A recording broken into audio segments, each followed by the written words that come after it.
Güvercin uçuverdi, kanadını açıverdi. Ben yandım aman, ayrılamam. Erol değil mi? Aman aman, öptü de kaçıverdi. Oy farfara farfara, ateşte düştü şalvara. Ağzım dilim kurudu, ben sana yalvara yalvara. Deniz tuzsuz olur mu? Ah dibi kumsuz olur mu? Ben hocaya danıştım, güzel yersiz kalır mı?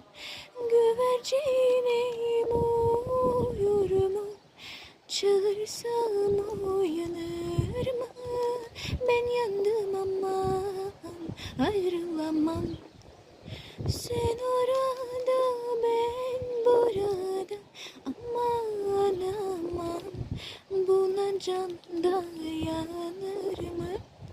Oy farfara farfara, ateşte düştü şalvara.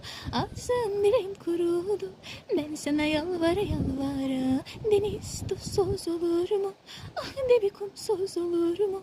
Ben hocaya danıştım, güzel yersiz kalır mı? Oy farfara farfara, ateşte düştü şalvara. Ağzım dilim kurudu, ben sana yalvara yalvara. Deniz tuzsuz olur mu? Ah dibi kumsuz olur mu? Ben hocaya danıştım, güzel de yersiz kalır mı?